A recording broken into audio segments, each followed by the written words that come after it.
Hey creative crowd, how you doing? Today I'm going to show you how to create this beautiful landscape of the Monument Valley with a very nice sunset as a flat design in Affinity Designer. My name is Olivio, I'm a professional designer from Vienna, Austria, and I want to thank all of my patrons who support me and make these videos possible.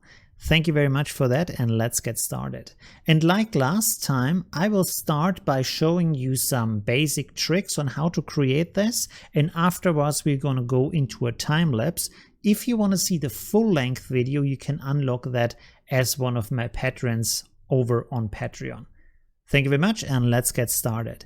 So the first thing we are going to do is we're going to select our rectangle tool and drag it out over the background, and it doesn't really matter too much what kind of color we set here because we are changing the color in the end to give the mood to the landscape. So the basic tricks that I want to show you at the start is let's take the ellipse tool and then hold shift and make a circle.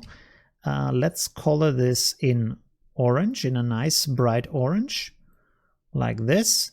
And now what we are going to do is press Ctrl-G to duplicate that layer, and then next press Ctrl-Shift and drag it outwards to resize it on the center of the circle that we have done before. After we have done that, you can multiple times press Ctrl-G, and this will repeat the resize action. The next thing we are going to do is select each of the circles we have created and press the number 2. This will set it to the opacity 20%, and we will not do this for the smallest circle. This will remain 100%.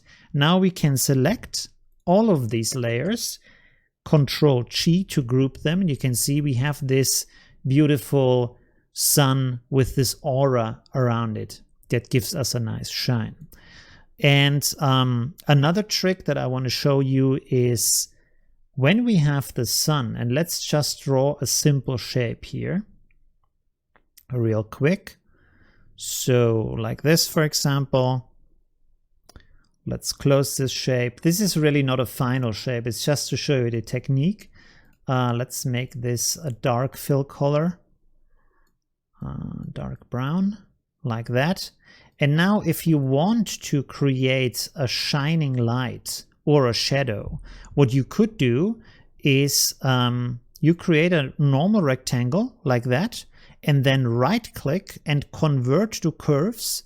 And for example, let's create a light that is shining. So I want to select this color here, and then I'm going to go over here to the effects of the layer, Gaussian blur, and blur it like that.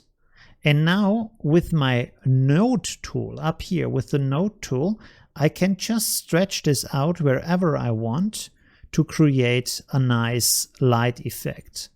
So in a way that is coming from the sun, so it's pointing towards the center of the sun.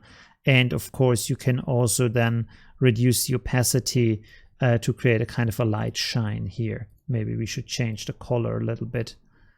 Like this maybe, but you can see that it starts to look like a shining light. Of course, it's not kind of in the right position right now, but you're getting the idea of how to create that. And you can do the same with the shadow, where you also position this kind of rectangle with the Gaussian blur effect, just darker and overlay it in the same way, and then you can create a shadow that is stretching out from the sun.